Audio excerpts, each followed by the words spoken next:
Welcome back to section 13.1. We'll start with example 1, answering the following questions without using a model. When they say without using a model, that means in my hands right now, I don't have a physical 3D image. I can draw pictures, but I don't have a physical 3D shape in front of me.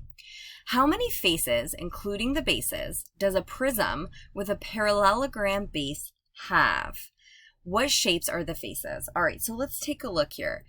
A parallelogram, a prism with a parallelogram base.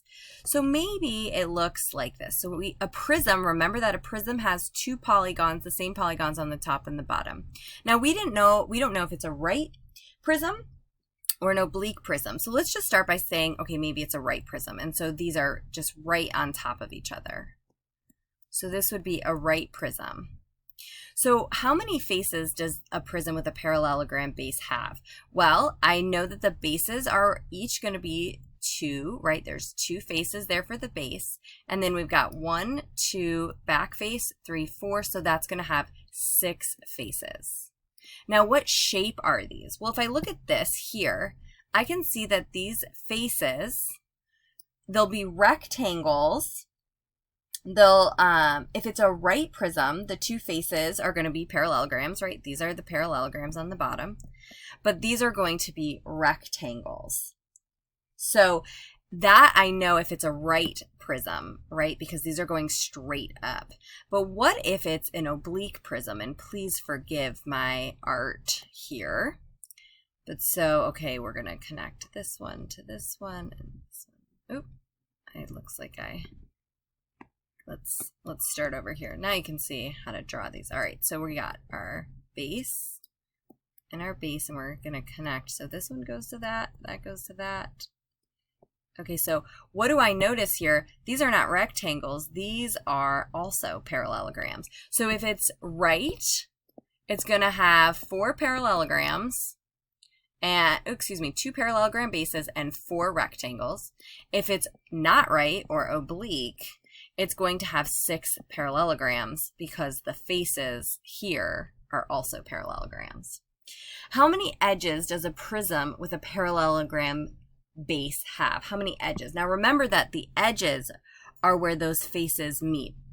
I thought I had a different color here. Are where those faces meet.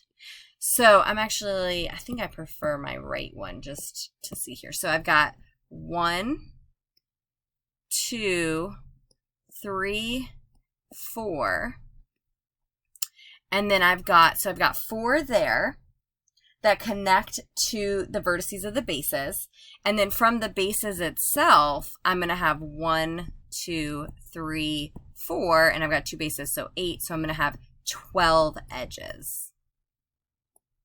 How many vertices does a prism with a parallelogram base have? So let's find a different color here. How many vertices? So I know I've got 1, 2, 3, 4, 5, 6, 7, 8. And there are no other places that make connections, so I'm going to have 8 vertices because each base is going to have 4. Go ahead and give these 3 a try. Press play when you're ready to see the solution. And there we go. We'll do another example together here. Recall that an n-gon is a polygon with n sides. For example, a polygon with 17 sides can be called a 17-gon. A triangle can be called a 3-gon. So we're going to find formulas in terms of n for the following and explain why they're valid. So the number of faces, including the bases on a prism that has n-gon bases. So I'm going to look at like a 3-gon, like a triangle, and a 4-gon, and see if I can find a pattern. So if we're talking about prisms, I know that they're going to have the same polygon on top and bottom. So if this is a 3-gon, right, this is my triangle. How many faces does it have, including the base? So including the base, I've got 1, 2. So I've got 2 for the base. Plus, how many sides here are face? 1, and then this side 2, and then the other side 3. So then I'm going to have 3. So I'm going to have 5 there, 5 faces. Okay, what about a 4-gon? Let's look over here. So if, let's say it's just like a rectangle. So I'm going to connect it down. So I'm just going to do 4-gon here. So I've got 1, 2 for the base, right? And then I'm going to have this front face, 1, the back face, 2, and the two sides, 3, 4. So I'm going to add 4. So what do I notice here? I'm going to have 6 faces. So it's 2 more than the n-gon, right? These are n-gons, right? The n stands for the number of sides. So in terms of n, it would be n plus 2, right? 3 plus 2 gives me 5. 4 plus 2 gives me 6. So how many edges are on a prism? So let's look at a 3-gon. So how many edges do I see here? So let me get a different color. So edges, I am going to have, let's see, I've got the base here has 1, 2, 3, and I've got 2 sets of those. So that's 2 times 3, because I'm going to have the same up here. And then how many edges here? I've got 1, 2, 3. So another 3. So that's going to be, well, 2 times 3 plus 3. That's really the same as 3 times 3, or 9. What about over here? I'm in my 4-gon. These are edges. So let's see here. I've got, for my base, I've got 1, 2, 3, 4, and that's going to be 2 of those. And then how many here? I've got 1, 2, 3, 4. That's another 4. Well, hey, 2 times 4 plus 4, add another 4. So it's going to be 12. So I can see that I'm going to take this number, this n number, and multiply it by 3. 3 times 3, 4 times 3. So it's going to be 3n. How about the number of vertices on a prism? So let's take a look here. So vertices, remember, those connect to the bases. So I've got 1, 2, 3 up here, and then 1, 2, 3 down here. So in my 3-gon, I've got 2 times 3. I've got 6. How about over here? I've got 1, 2, 3, 4, and then another 1, 2, 3, 4. So in my 4-gon, I've got 2 times 4, or 8. So we can see that we're multiplying it by that n, so it's going to be 2n. All right, continue on this example. You're doing the same thing, but now you're going to do it with a pyramid on your own. Press play when you're ready to see the solution. And there we go.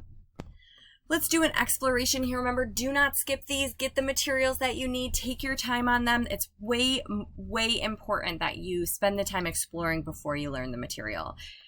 So you're not going to create a model. You're just going to use your visualization or look at other models, but you're not going to build anything. And you're going to do these 3 problems. Press play when you are complete. So now we're talking about the Platonic solids. 5 special polyhedra that are completely regular and uniform are called the Platonic solids.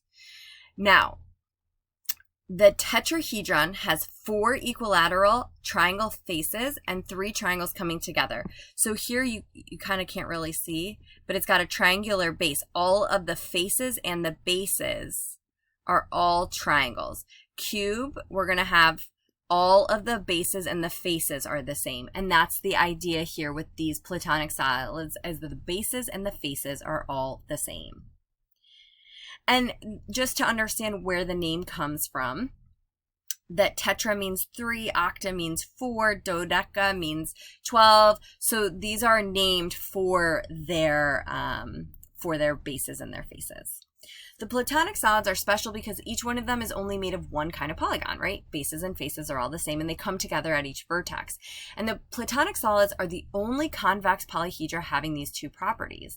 So a shape in the plane or in space is convex if any line segment connecting 2 points on the shape lies entirely within the shape. So basically, they don't have any indentations or things pointing out.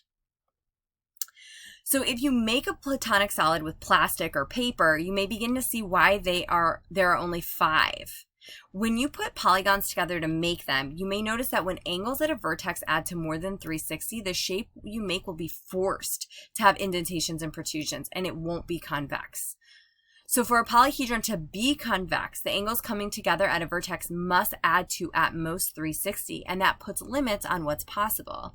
So although cubes are commonly found in life, the other Platonic solids are actually not really seen that often. They do occur in nature occasionally. Go ahead and give this one a try and press play when you're ready to see the solution. And that concludes section 13.1.